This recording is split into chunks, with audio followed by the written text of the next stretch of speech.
ఓం శుద్ధబుద్ధి ప్రశాంతాయ వైరాగ్యజ్ఞానమూర్తయే సుబోధాయ నమస్తుభ్యం త్రైలోక్యం తీర్థీకుర్వతే. మన భారతీయ సంస్కృతి గొప్పతనం ఏంటంటే మనకి 12 నెలల్లో 15 పండుగలు. ఈ విధంగా పండుగల ద్వారా మన సంస్కృతిని పరిచయం చేయడం కానీ మనని భగవంతునికి చేరువ చేసేందుకు ఎన్నో మార్గాలని మన పెద్దలు కనిపెట్టారు. మనకి ఇంకా రామకృష్ణ సంప్రదాయంలో 15 పండుగలకి తోడుగా ఇంకా 18 అదనంగా వస్తాయి. గురు మహారాజు, అమ్మ శారదాదేవి, స్వామీజీ జయంతి, మళ్ళీ మన శిష్యులు 16 మంది, మిగతా 15 మంది శిష్యులు. ఈ సందర్భాల్లోనైనా ఈ విధంగా వారి జీవితాలను చదివినప్పుడు మనకి సాధనకి ఉపయోగపడతాయి. శ్రీరామకృష్ణుల శిష్యులను చివరిగా శ్రీరామకృష్ణులను కలుసుకున్నది ఈ సుబోధానంద స్వామి. ఆయన 1885లో 18 ఏళ్ల వయసులో కలుసుకున్నారట.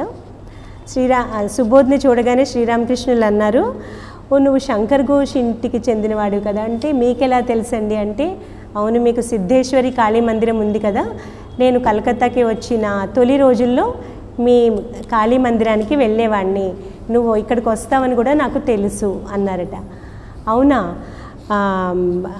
అయితే నన్ను ఇంకా ముందే పిలవచ్చు కదా, ఇన్నాళ్ళు ఎందుకు ఉంచారు, 18 ఏళ్లలో వచ్చేసాడు కానీ అంటున్నారు ఇంకా ముందే పిలవచ్చు కదా అంటే, దేనికైనా సమయం రావాలి కదా నాయన అన్నారట. సుబోధ్ తెలివైన విద్యార్థి అయినా ఒకవేళ 10th క్లాస్లో మంచి మార్కులు తెచ్చుకుంటే వివాహం చేసేస్తారని భయంతో చదవకుండా ఫెయిల్ అయ్యేలాగా చదివాడట. అప్పుడు చివరికి అలాగే అయింది. ఇంకా ఇంట్లో వాళ్ళు వెంటనే వివాహ ప్రయత్నాలు ఏవి చేయలేదు. సుబోధ్ బడి నుంచి పారిపోయి శ్రీరామకృష్ణుని కలుసుకోవాల్సి వచ్చేది, ఇంట్లో అనుమతి ఉండేది కాదు. కానీ కలుసుకున్న కొద్ది రోజుల్లోనే అతనిలోని ఈ ఆధ్యాత్మిక శక్తి మేల్కొంది. వివిధ దేవీ దేవతల స్వరూపాలని అది చూస్తుండేవాడట. శ్రీరామకృష్ణులు అన్నారట, ఇంట్లో నువ్వేంటి ధ్యానం చేసేవాడివా, ఇంత తొందరగా నీకు ఏకాగ్రత ఎలా వచ్చిందంటే, మా అమ్మ చెప్పిన దేవీ దేవతల్ని కొద్దిగా ధ్యానం చేసేవాడిని అన్నాడట. ఇక చదువులో పూర్తిగా ఆసక్తి పోయింది. ఇంకా శ్రీరామకృష్ణుల వద్దకే ఎప్పుడూ వస్తుండేవాడు. ఒకసారి అన్నారు, నువ్వు ఈ సమయాల్లో క్రమం తప్పకుండా ధ్యానం చేస్తూ ఉండు. నేను ధ్యానం చెయ్యనండి. అదేంటి అంటే, ధ్యానం చేసేవాడిని అయితే వేరే గురువు వద్దకే వెళ్ళేవాడిని, మీ వద్దకు ఎందుకు వస్తాను, నాకు ఎలాగైనా సరే నా ఆధ్యాత్మిక శక్తి మీరే మేల్కొల్పేలా చేయాలి అని. అప్పుడు శ్రీరామకృష్ణులు, సరే నువ్వు ఉదయం సాయంత్రం నన్ను తలుచుకో చాలు అని చెప్పారట. ఒకరోజు సుబోధ్ శ్రీరామకృష్ణులను అడిగాడట, మనం వివిధ పుస్తకాల్లో దేవీ దేవతల గురించి చదువుతూ ఉంటాము, ఎందరో దేవీ దేవతల గురించి, నిజంగా ఆ దేవీ దేవతల్ని చూడడం సాధ్యమా అంటారు. శ్రీరామకృష్ణులు అన్నారు, ఎందుకు సాధ్యం కాదు, ఇప్పుడు నేను నీతో ఎలాగైతే మాట్లాడుతున్నాను, లేదా మన ఇద్దరం ఎలాగైతే నడిచి ఈ పంచవటిలో నడుస్తూ ఉన్నామో అంతే స్పష్టంగా చూడొచ్చు. కానీ దానికి ఒక షరతు ఉంది. అదేంటంటే, మనము చిన్న పిల్లాడు అమ్మ కోసం ఎలాగైతే ఏడుస్తాడో అదేవిధంగా వ్యాకులతతో భగవంతుని ప్రార్థిస్తే తప్పకుండా ఏ దేవీ దేవతనైనా చూడొచ్చు. ఒకరోజు పంచవటిలో నడుస్తుండగా మరొక మాట చెప్పారు, చూడు నువ్వు నన్ను ఎంత ఎక్కువ తలుచుకుంటావో అంత తొందరగా నువ్వు ఆధ్యాత్మిక మార్గంలో పురోగమిస్తావు అని సుబోధ్తో అన్నారంట. ఆ విధంగా గురు శిష్యుల మధ్య అనుబంధం చాలా బాగా పెనవేసుకుపోయింది. ఇక 1885లో వచ్చాడు కదా, ఎక్కువ రోజులు శ్రీరామకృష్ణులతో ఉన్నది లేదు. షాంపకూర్లో ఉండగా కాళీ పూజ రోజు శ్రీరామకృష్ణుల దగ్గరికి వెళ్ళలేకపోయాడు, చాలా బాధపడుతూ ఉన్నాడు. తెల్లవారుజామున, అది వాళ్ళకి అసలే కాళీ మందిరం కదా, ఇంట్లో పూజ అంతా జరుగుతుంటుంది, అందుకని వదిలి రాలేకపోతున్నాడు. ఇక తెల్లవారుజామున అందరూ పూజలో నిమగ్నమై ఉంటే ఎవరికి చెప్పకుండా వచ్చేసాడు. శ్రీరామకృష్ణులు చూసి ఆశ్చర్యంగా, నువ్వు ఎక్కడి నుంచి వచ్చావు అని అడిగితే, ఇంట్లో వాళ్ళకి చెప్పకుండా వచ్చేసానండి, రాత్రంతా మిమ్మల్ని చూడాలని బాగా నా మనసు తహతహలాడింది, రాత్రంతా ఏడ్చాను, ఇప్పుడు ఎలాగోలా తప్పించుకొని వచ్చాను అని. అప్పుడు గురుదేవులు చాలా సంతోషిస్తారంట. ఒక రాత్రంతా ఈ అబ్బాయి ఏడ్చాడు, అతనికి ఏమైనా ప్రసాదం పెట్టండి అంటే ఒక రాత్రంతా భగవంతుని కోసం ఏడ్చినట్లే కదా. తర్వాత మన సుబోధులో కొట్టొచ్చినట్లు కనబడే విషయం ఈ సరళ స్వభావం కదా. ఆయన చిన్న పిల్లలతో ఎంత సరళంగా ఉండేవారో, పెద్దవాళ్ళతో కానీ గురువుతో కానీ ఎవరితో అయినా ఆయన ఒకే విధంగా సరళంగా ఉండగలిగేవారు. శ్రీరామకృష్ణులు ఒకసారి ఏంటి మీరు అలా మీకేమైంది గొంతులో అంటే నాకు గొంతు నొప్పిగా ఉంది అని చెప్పారు. అవునా, గొంతు నొప్పి అయితే టీ తాగితే వెంటనే నయమవుతుంది. మా ఇంట్లో మాకు గొంతు నొప్పి వస్తే మా అమ్మ మాకు టీ పెట్టిస్తుంది, మీరు కూడా టీ తాగండి, మా ఇంట్లో మంచి టీ పౌడర్లు అన్నీ ఉన్నాయి, నేను ఒకరోజు తెచ్చిస్తాను అంటే శ్రీరామకృష్ణులు వెంటనే ఎంతో సరళంగా అవునా సరే తీసుకురా నేను టీ తాగుతాను రోజు అని. అక్కడ రాకాలు ఉంటే రాకాలతో అన్నారంట, ఈ సుబోధ్ నన్ను టీ తాగమంటున్నాడు రోజు, అది తాగితే గొంతు నొప్పి తగ్గుతుందట అని. అప్పుడు రాకాలు అన్నాడు, అమ్మో మీరు టీ తాగద్దు, టీ తాగితే ఇంకా వేడెక్కువయ్యి మీకు నొప్పి ఎక్కువవుతుంది అని. అప్పుడు మళ్ళీ సుబోధ్తో అంటారు, సుబోధ్ నాకు టీ పడదులే నువ్వు తీసుకురావద్దు అని చెప్పి సుబోధ్తో అంటారట. ఈ గురు శిష్యుల సంబంధం ఎంత సరళంగా ఉండేదని చెప్పుకున్నాం కదా. ఒకరోజు శ్రీరామకృష్ణులు సుబోధ్ని ఒక పాట రాసి పెట్టమని అడిగారు. సీతాపతి రామచంద్ర రఘుపతి రఘురాయి అనే పాట. నేను రాసి పెట్టలేనండి, నేను నా చేతిరాత బాగోదు అన్నాడట. ఆ చేతిరాత బాగోపోయినా పర్లేదులే నేను చదవగలుగుతాను, నువ్వు రాసి పెట్టు అంటే లేదు నేను రాసి పెట్టను అన్నాడంట. అప్పుడు శ్రీరామకృష్ణులకి కోపం వచ్చింది, నువ్వు నిజంగా మందమతివి, చదువుల్ని నిర్లక్ష్యం చేసి స్నేహితులతో తిరిగినట్లున్నావు, అందుకే ఒక పాట కూడా రాసి పెట్టలేకపోతున్నావు అని కోప్పడ్డారట. శ్రీరామకృష్ణులు కోప్పడుతున్నా సుబోధ్ అక్కడే నుంచుని చిరునవ్వుతో నుంచున్నాడు. ఏంటి నేను కోప్పడుతున్నా నువ్వేంటి అలా చిరునవ్వు నవ్వుతున్నావు అంటే సుబోధ్ అన్నాడంట, మీ మందలింపులు కూడా చాలా తీయగా ఉంటాయండి. అప్పుడు శ్రీరామకృష్ణులు సంతోషంతో అతన్ని ఆశీర్వదిస్తారనమాట. ఒకరోజు సుబోధ్ అన్నాడు శ్రీరామకృష్ణులతో, అయ్యా మీరు కోరుకుంటే మీ జబ్బుని నయం చేసుకోగలరు, అవును నిజంగా ఇది నమ్ముతావా అంటే అవును నాకు చాలా బాగా నమ్మకం, మీరు కొంచెం కోరుకోండి మీ జబ్బు నయమైపోతుంది అని. అప్పుడు శ్రీరామకృష్ణులు అన్నారు, నువ్వు చెప్పింది నిజమే, కానీ నేను అలా కోరుకోను, ఈ శరీరాన్ని రక్షించుకోవడానికి ప్రయత్నించాను, ఎందుకంటే శరీరం అన్నాక నశించేదే, దాన్ని రక్షించుకోవడానికి ఏ తెలివైన వాడు అలా ప్రయత్నం చెయ్యడు, ఇలాంటి కోరిక మళ్ళీ అడగనని ప్రమాణం చెయ్యి అంటే శిష్యులందరూ అలా అడిగితే శ్రీరామకృష్ణులు ఇబ్బందులు పడతారు కదా, అందుకని అలా అడగనని ప్రమాణం చెయ్యి అని అంటారట. కాశీపూర్లో ఉండగా ఒకసారి అడిగాడు సుబోధ్, నాకు దైవ సాక్షాత్కారం కలగాలని దీవించండి అని. శ్రీరామకృష్ణులు తలపై చేయి వేసి దీవిస్తూ, నువ్వు భగవంతుడిని తప్పక పొందడమే కాదు భవిష్యత్తులో ఎందరో నీ నుంచి ప్రేరణ పొందుతారు అని చెప్పారు. ఎప్పుడైతే శ్రీరామకృష్ణులు ఆ 1886 ఆగస్టు 16న చనిపోయారన్న వార్త వచ్చిందో సుబోధ్ వాళ్ళ అమ్మని పట్టుకుని గట్టిగా ఏడ్చి స్పృహ తప్పి పడిపోయాడంట. తర్వాత వాళ్ళ కాళీ దేవాలయంలోనే ధ్యానం చేస్తూ గడిపేవాడు. ఇంట్లో వాళ్ళ అనుమతి లేదు కదా, ఒకసారి చెప్పకుండా కాశీకి బయలుదేరాడు తపస్సు కోసమని. మళ్ళీ వాళ్ళందరూ అతన్ని తీసుకొచ్చి మళ్ళీ ఇంట్లో పెట్టారు. కానీ వాళ్ళకి అర్థమైంది కొన్నాళ్ళకి ఇతన్ని ఇంట్లో పెట్టి ఉంచడం కష్టమని చెప్పి మళ్ళీ తప్పించుకొని బారానగర్ మఠంలో మిగతా సోదర శిష్యులతో పాటు చేరి సన్యాసం తీసుకుని స్వామి సుబోధానంద అవుతారనమాట. ఈయన బ్రహ్మానంద స్వామితో కలిపి ఎన్నో తీర్థస్థలాల్లో తపస్సు చేశారు. వీరు ఈ సోదర శిష్యులు తపస్సు చేయడం ఎలా ఉంటుందంటే వారు కలిసి ఎన్నో రోజులు తపస్సు చేస్తూ ఉంటారు, కానీ వారి మధ్య మాటమంతి ఉండేది కాదు. ఇప్పుడు మాటమంతి ఎప్పుడు ఉండదు మనకి, ఇద్దరికి కలవకపోతే. వారు అలా కాదు, ఎప్పుడు భగవద్ ధ్యానంలో నిండి ఉండేవారు కాబట్టి అలా మాటమంతి ఉండేది కాదు. వారి ధ్యాసంతా ఆ భగవద్ ధ్యానంలో, తర్వాత శ్రీ గురుదేవుల పట్ల శరణాగతి మాత్రం పూర్ణంగా ఉండేది. ఒకసారి హరిద్వార్లో ఉన్నారు సుబోధానంద స్వామి, అప్పుడు ఆయన ఒక్కరే ఉన్నారు. చాలా నీరసించిపోయారంట, బాగా దాహం వేస్తుంది. అక్కడ పక్కన కూజ ఉంది, కానీ ఆ కూజలోంచి నీళ్లు తీసుకునే ఓపిక కూడా లేదు, అలా పడుకునే ఉన్నారు. అప్పుడు చాలా గురు మహారాజ్ మీద కోపం వచ్చింది. అవును నువ్వు నన్ను ఎలాంటి స్థితిలో పెట్టావు, లేచి నేను ఒక కూజలోంచి నీరు తీసుకుని తాగే ఓపిక కూడా నాకు లేదు అని చెప్పి గురు మహారాజ్ని మనసులో కోప్పడుతూ ఉన్నారు. అప్పుడు గురు మహారాజ్ కనిపించి అన్నారు, ఎందుకు అలా కంగారు పడతావు, నేను ఎప్పుడు నీ దగ్గరే ఉన్నానని నువ్వు గమనించట్లేదా, నీకేం కావాలి, ధనం కావాలా, సేవకులు కావాలా, ఏం కావాలో పోనీ చెప్పు అని.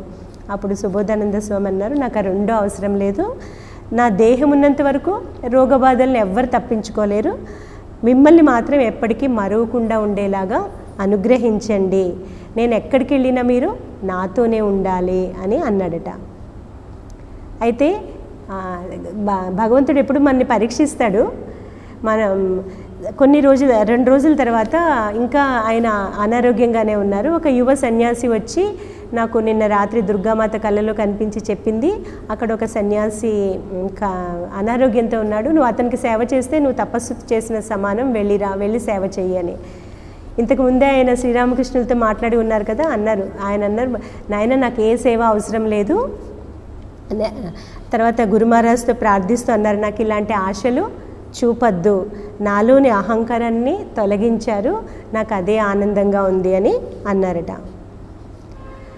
ఒకసారి గయలో ఉండగా ఒక నది ఒడ్డులో ఉన్నారు, చూసారు ఆ నది ఒక వ్యక్తి నడుంలోతు నీళ్ళే కనిపిస్తున్నాయి, దాటి వెళ్ళిపోతూ ఉన్నాడు. అయితే నేను కూడా ఈ నది దాటి వెళ్ళిపోవచ్చు అని సగం దూరం వెళ్ళేటప్పటికీ ఆ ప్రవాహం ఎక్కువైంది, అదేంటి ఫల్గు నది లాగా అనమాట, లోపల చాలా లోతు ఉంటుంది, ప్రవాహం ఎక్కువై కొట్టుకుపోతూ ఉన్నారు. అటువంటి పరిస్థితుల్లో ఏమన్నారు, గురుదేవ ఇదే నా చివరి ప్రణామం అని చెప్పి శ్రీరామకృష్ణుని తలుచుకొని కళ్ళు మూసుకున్నారంట. కళ్ళు మూసుకుంటే ఇంతలోపు ఎవరో చేయబట్టుకొని అతన్ని ఆ అవతలకి, నది అవతల వడ్డుకి లాక్కెళ్ళిపోతున్నట్లు అనిపించింది. ఈ విధంగా ఆయనకి చాలా సన్నివేశాలు ఆయన జీవితంలో ఉన్నాయి. శ్రీరామకృష్ణులు ఆయన్ని రక్షించిన లేదా భగవంతుడు సాక్షాత్తు ఆయనతో జీవించిన ఘటనలు. ఒకసారి ఈ విధంగా తపస్సులో ఉండగా, సన్యాసులు అంటే ఎక్కడ పడితే అక్కడ నిద్రిస్తారు కదా, ఆయన ఒక మర్రి చెట్టు కింద పడుకొని ఉన్నారట. అయితే ఒక వృద్ధ స్త్రీ వచ్చి, ఇక్కడ పడుకోకు నాయన, నువ్వు ఇక్కడ పడుకోవడం వల్ల ఆ కలుగులో ఉన్న పాములకి ఇబ్బంది కలుగుతుంది, అవి బయటికి రాలేకపోతున్నాయి, అక్కడ పోలీస్ స్టేషన్ ఉంది దగ్గరలో, అక్కడికి వెళ్ళి ఆ వరండాలో పడుకో అని చెప్పిందట. ఆయన అలాగే వెళ్ళి పడుకున్నారు. తర్వాత రోజు ఉదయం అటువైపు ఆ వృక్షం వైపు వచ్చి చూస్తే నిజంగానే అక్కడ పాములు ఉన్నాయన్నమాట.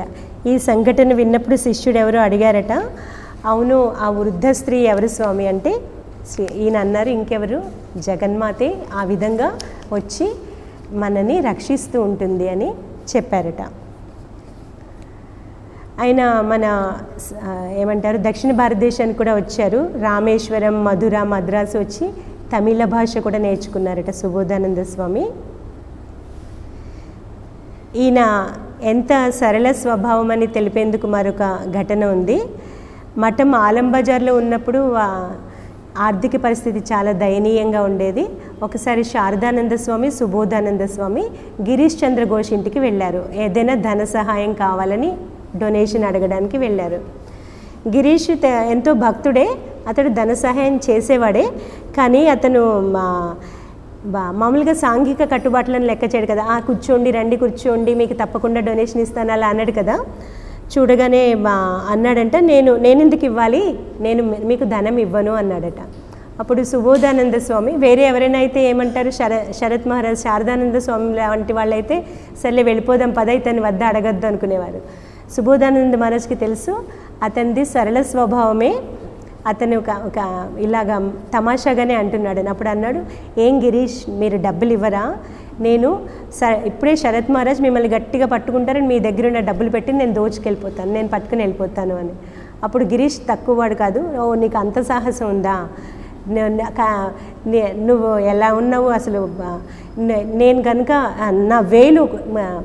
నా వేలును వంచి చాలు, అప్పుడు చూస్తాను నువ్వు ధనం పెట్టి ఎత్తుకెళ్ళగలవో లేదో చూస్తాను అని ఇలా వేలు పెట్టాట. ఆ వేలును కూడా వంచలేకపోయారు సుబోధానంద స్వామి, గిరీష్ అంత బలవంతుడు కదా. అప్పుడు నవ్వి అన్నారట, గిరీష్ అన్నాడట, నేను అడవి గుర్రాన్ని ఒక మంచి రౌతే దాన్ని స్వారీ చేయగలడు, నువ్వు నన్ను కూడా సంభాళించేలాగా ఉన్నావని చెప్పి సుబోధానంద స్వామీజీని మెచ్చుకొని అప్పుడే తన సహాయకుడిని పిలిచి ఆ పెట్టెలో ఎంత డబ్బు ఉందో మొత్తం ఆ స్వామిలకి ఇచ్చే ఇప్పుడే విరాళంగా అని చెప్తారట. ఈ విధంగా ఆయన సరళ స్వభావం కలిగి ఉండడం వల్ల మనకి చాలా ఉపకారం అనమాట. మనం ఎప్పుడు సంకోచం ఉన్నవాళ్ళని మనం చాలా పనులు చేయలేకపోతాం. సరళంగా ఉన్నవాళ్ళు ఎంతో సహజంగా అందరితో కలిసి ఎన్నో పనులని చేసుకోగలుగుతారు. స్వామీజీ మఠంలో గంభీరంగా ఉన్నారంటే ఆయన వద్దకు ఎవ్వరూ వెళ్ళలేకపోయేవారు. ఒకసారి రాత్రి భోజన సమయం గంట పడింది. స్వామీజీ పుస్తకంలో మునిగి ఉన్నారు, రావట్లేదు తినడానికి. అప్పుడు అందరూ ఏం చేశారు, సుబోధానంద స్వామిని నువ్వే వెళ్ళి స్వామీజీని తీసుకురావాలి అని చెప్పారు. ఆయన వెళ్ళి చూస్తే ఆయన పుస్తకంలో మునిగి ఉన్నారు, పిలుస్తున్నా తెలియట్లేదు ఆయనకి. అప్పుడు ఆయన ఏం చేశారు, గబుక్కుని వెళ్ళి ఆ పుస్తకాన్ని మూసేశారట. మూసేగానే స్వామీజీ కోపం వచ్చింది. కోక ఏం పని చేస్తున్నావు నువ్వు, ఇలాగ నా పుస్తకాన్ని ఎందుకు మూస్తున్నావు, నేను ఎక్కడ ఏ పేజీలో చదువుతున్నానో ఎలా తెలుస్తుంది నాకు అంటే, ఏం కాదు స్వామీజీ, నేను ఆ పేజ్ నెంబర్ గుర్తుపెట్టుకున్నాను, 567. మీరు ఇప్పుడు భోజనానికి రండి, ఆ తర్వాత ఆ పేజీ తీసి చదువుదురు కానీ అని. అలా చిన్న పిల్లల స్వభావంతో మాట్లాడడం వల్ల స్వామీజీ ఏమీ కోపగించుకోలేదు, వెంటనే భోజనానికి వెళ్ళారట. అలా ఇలా సుబోధానంద స్వామి అంటే స్వామీజీకి ఎంత ఇష్టం అంటే, ఒకసారి అన్నారు, సుబోధ్ నువ్వేం కోరినా నేను అది తీరుస్తాను, ఏమైనా కోరిక కోరుకో అని. అప్పుడు సుబోధానంద మహారాజ్ అన్నారంటే, నన్నేం కోరమంటావు, మనకి కావాల్సిందంతా గురుదేవులు ఇచ్చారు, మనకి ఏమైనా కోరికలు ఉంటాయా ఏంటి అని. అప్పుడు బ్రహ్మానంద స్వామి అన్నారంటే, లేదు సుబోధ్ నువ్వేమైనా కోరుకో అని. అప్పుడు సుబోధానంద మహారాజ్కి ఏం తోచలేదు. ఆయనకు ఒక్కటే గుర్తొచ్చింది, నాకు టీ అంటే ఇష్టం కదా, అయితే ఒక పని చేయి, నాకు జీవితాంతం ఒక కప్పు టీ అందేలా చూడాలి, నువ్వు ఆ కోరిక తీర్చు అన్నారట.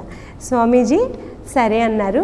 అప్పుడు ఎవరో శిష్యులు అడుగుతారు, అవును మీరు ఈ మాట ఎప్పుడు చెప్తుండేవారు కదా, మీకు నిజంగానే రోజు టీ అందేదా అంటే, మన ఇప్పుడు ఆశ్రమాల్లో ఇంట్లో ఉంటే రోజు మనం టీ పెట్టుకుని తాగుతాం, కానీ ఆయన తపస్సుల సాధనలో ఉన్న ఎక్కడున్నా కూడా ఆయనకి రోజు కూడా ఒక కప్పు టీ అందేదట. ఆయన అన్నారు, నేను ఒక్కోసారి అనుకోకుండా నిద్రపోయినా కూడా ఎవరో ఒకళ్ళు వచ్చి నన్ను పిలిచి మరి టీ ఇచ్చేవాళ్ళు, స్వామీజీ ఆ కోరిక నెరవేర్చారు అని. తర్వాత స్వామీజీ గొప్ప వక్త, ప్రపంచాన్నే ఊపేసిన వక్త. అయితే ఆయన కోరిక ఏంటంటే తన సోదర శిష్యులందరూ కూడా చక్కటి వక్తలు కావాలి అని. వక్తలు కావాలంటే కొంచెం ప్రాక్టీస్ కావాలి. అందుకని ఏం చేశారు, వారానికి ఒకళ్ళు ఉపన్యాసం ఇవ్వాలి, అందరూ సమావేశం అవుతారు, ఒకళ్ళు ఉపన్యాసం ఇవ్వాలి. సుబోధానంద స్వామి వంతు వచ్చింది. ఆయన వణికిపోతున్నారు, ముందే వణికిపోతున్నారు. అది నన్ను మాత్రం వదిలే స్వామీజీ అంటే ఆయన వదలరు. అందరూ కూర్చున్నారు, ఉపన్యాస వేదిక కూడా ఉంది. వేదిక ఎక్కించారు. ఎక్కగానే ఆ వేదిక కదిలిపోతుంది, భవనం అదిరిపోతుంది, బయట చెట్లన్నీ పెళ్ళపెళ్ళ ధ్వనులుట. అది 1897 ఆగస్టు 12న వచ్చిన ఒక పెద్ద భూకంపం అనమాట. ఇక స్వామీజీ జీవితాంతం సుబోధ్ అనేవారు, ఆహా సుబోధ్, నువ్వు భూమిని కంపింపజేసే ఉపన్యాసం ఇచ్చావు, నువ్వు ఎంత గొప్ప వక్తవి అని చెప్పి అందరూ నవ్వుతారు. సుబోధానంద స్వామీజీ అంటే ఎంత గౌరవం అంటే, ఒకసారి వారణాసిలో ఉండగా ఎవరు అడిగారట, త్రైలింగ స్వామి వివేకానంద వీరిలో ఎవరి గొప్పవారు అని. అప్పుడు ఆయన అన్నారు, త్రైలింగ స్వామి మనుష్యులందరిలో గొప్పవారు, స్వామి వివేకానంద సాక్షాత్తు శివుడు. మీకు అర్థం కావట్లేదు, శ్రీరామకృష్ణులు ఉన్నప్పుడు గురుదేవుల ముందు ఎవరైనా స్వామీజీని తోలనాడితే ఆయన ఏమనేవారంటే, ఇక్కడ భగవంతుడు విమర్శించబడ్డాడు, గంగా జలం చల్లండి అనేవారు. మేమందరం ఆయన్ని సాక్షాత్తు శివుడిగా చూస్తున్నాము అని అన్నారట. ఆయన చాలా సేవా కార్యక్రమాల్లో కూడా బిచ్చమెత్తి ధనం పోగు చేసిన సేవ చేయడంలో చురుగ్గా ఉండేవారట. కాకపోతే ఇంత నిరహంకార సరళ స్వభావం అవడం వల్ల ఎప్పుడు ఆయన ఉపన్యాసాలు ఇవ్వడము లేదు, మంత్రదీక్ష కోరినా ఎవరు కూడా ఎప్పుడు ఇచ్చేవారు కాదు. నాకేం తెలుసు, నేను చిన్న పిల్లాడిని, నేనేం చేస్తాను అనేవారట. కానీ ఒకసారి బ్రహ్మానంద స్వామి తర్వాత శారదాదేవి కూడా అన్నారు, లేదు నువ్వు మంత్రదీక్ష ఇవ్వాలి, నీ వల్ల చాలామంది ప్రయోజనం పొందుతారు అని. అప్పటి నుంచి 1915 నుంచి ఆయన మంత్రదీక్ష ఇవ్వడం ప్రారంభించారు. మీలో చాలామందికి తెలుసు, మన వైస్ ప్రెసిడెంట్గా చేసిన దయాప్రాణ మాతాజీ, అలాగే వారి చెల్లెలు శక్తి ప్రాణ మాతాజీ ఇద్దరు మన శారదమఠంలో ఇద్దరు సుబోధానంద స్వామి వద్ద మంత్రదీక్ష పొందారనమాట. వాళ్ళు ఈస్ట్ బంగ్లాదేశ్లో ఉండేవాళ్ళు. ఆయన అక్కడికి వెళ్ళినప్పుడు చిన్న పిల్లలకి కూడా దీక్ష ఇచ్చారు. ఆ చిన్న పిల్లల్లో ఈ ఇద్దరు మాతాజీలు ఉన్నారనమాట. ఈయన అందరితోనూ చిన్న బ్రహ్మచారి కానీ గొప్ప లేదా గొప్ప సాధువుకని అందరితో స్వేచ్ఛగా కలిసేవారు. అప్పుడు అందరూ కూడా వాళ్ళ కష్టాలన్నీ వచ్చి ఆయన దగ్గర చెప్పుకోవడం, సలహా అడగడం ఇలాంటివన్నీ చేయడానికి ఎంతో సహజంగా జరిగేది. అలాగే ఆయన దేవుడితో కూడా మనం చెప్పుకున్నాం, శ్రీరామకృష్ణులతో గురుదేవులతో ఎంత సహజంగా మెలిగేవారు. ఒకరోజు ఆయన పూజ చేస్తున్నారు, నైవేద్యం పెట్టారు. నైవేద్యం పెడితే మధ్యలో గురు మహారాజ్ మాట్లాడుతున్నారు. అప్పుడు గురు మహారాజ్ లేరు, గురు మహారాజ్ అప్పుడు చిత్రపటంలోనే ఉన్నారు. కానీ ఆయనకి మాట వినిపించింది, ఏమని? సుబోధ్, కీరా అంటే మన కీరా దోసకాయ అంటాం కదా, కీరా తరిగి పెట్టావు కదా, అందులో కొంచెం ఉప్పు వేయకు, నేను తినలేకపోతున్నాను అని. అంత సహజంగా భగవంతుడితో కూడా ఆయన సాన్నిహిత్యం ఉండేదట.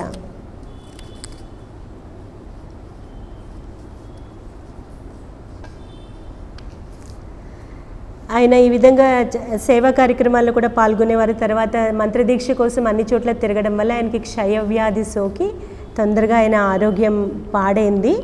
కానీ ఆయన అనేవారట, గురుదేవులు నాతో ఎంతకాలం పని చేస్తారో తెలియదు, శరీరం నిలిచి ఉన్నా నాకు అభ్యంతరం లేదు, అంతకాలం నేను పనిచేస్తాను. ఒకవేళ గురుదేవులు నన్ను పిలిస్తే ఎంతో సంతోషంగా ఆయన వద్దకు వెళ్ళిపోతాను అని. గురుదేవులు చెప్పారు కదా, 2 సార్లు నన్ను గుర్తు చేసుకొని. ఆయన ఎంత అనారోగ్యంలో మంచంలో పడుకుని ఉన్న స్థితిలో కూడా గురుదేవుల ఫోటో వైపు చూసి నమస్కరించడం అది చేస్తుండేవారట.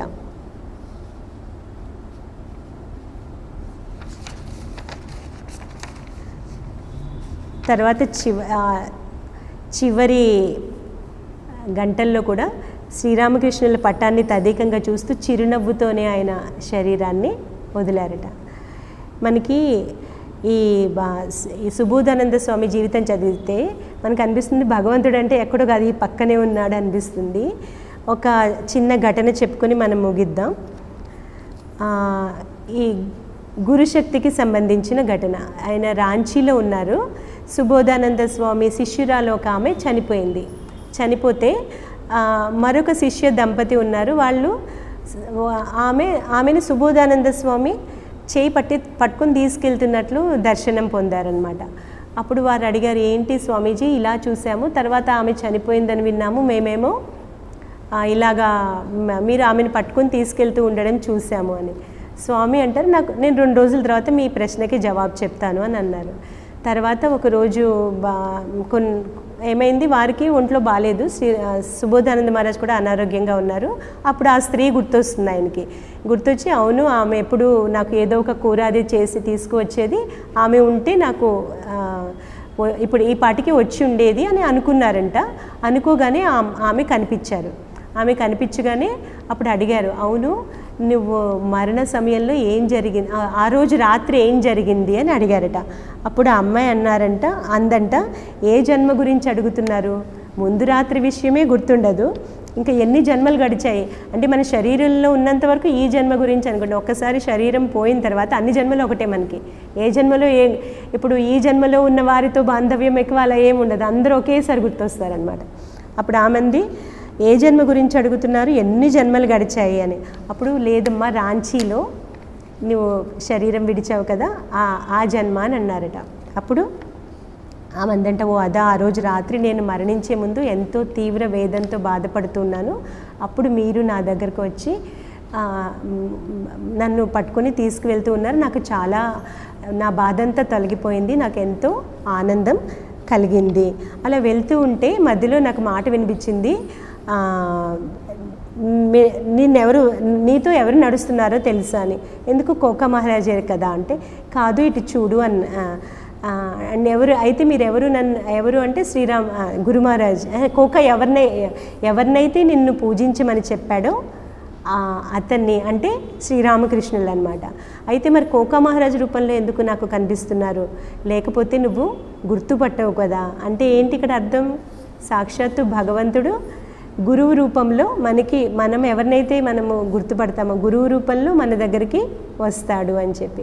అయితే మీ నిజ రూపాన్ని నాకు చూపండి అని ఆమె అడుగుతుందట.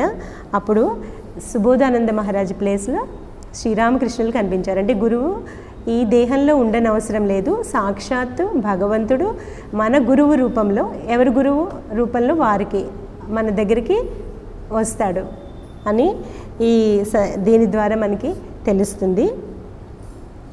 అప్పుడు మీ నిజ రూపాన్ని చూపించండి అనగానే గురు మహారాజ్ రూపం ఆమెకి కనిపించింది. ఆమె అందంటే ఇప్పుడు కూడా నేను అక్కడే ఉన్నాను, మీరు పిలిచారని వచ్చాను. ఇవన్నీ మనకి నిజంగా అంటే అంత ఈజీగా నమ్మగలిగే విషయాలు కాదు, కానీ వారి జీవితంలో ఇవి ఎంతో సహజంగా జరిగిన విషయాలన్నమాట. అప్పుడు సుబోధానంద మహారాజ్ సరే అయితే నువ్వు వెళ్ళవచ్చు. ఇదంతా సూక్ష్మ రూపంలోనే జరుగుంటుంది, మనకి తెలియదు. వెళ్ళవచ్చు అని తర్వాత ఎవరైతే అడిగారో ఆ ప్రశ్న, ఏంటి మహారాజ్ ఆ రోజు రాత్రి ఆమె శరీరం పోయినప్పుడు మీరు పట్టుకొని తీసుకెళ్తున్నారని అప్పుడు చెప్పారనమాట. ఇది జరిగింది, గురు మహారాజ్ ఆమెకు కనిపించి ఆమెని రామకృష్ణ లోకానికి చేర్చాడు అని. ఈ విధంగా వీరి జీవితాలు చదవడం ద్వారా మనకి కూడా సాధనలో కొంచెం ప్రేరణ అన్నది కలుగుతుంది. భగవంతుడు అన్నది చిత్రపటంలోనే కాదు, మన వ్యాకులతను బట్టి మనకి కనిపించే అవకాశం కూడా ఉన్నది అని తెలుస్తుంది. ఓం అసతో మా సద్గమయ తమసో మా జ్యోతిర్గమయ మృత్యోర్మా అమృతంగమయ. ఓం శాంతి శాంతి శాంతి. హరి ఓం తత్సత్. శ్రీరామకృష్ణార్పణమస్తు.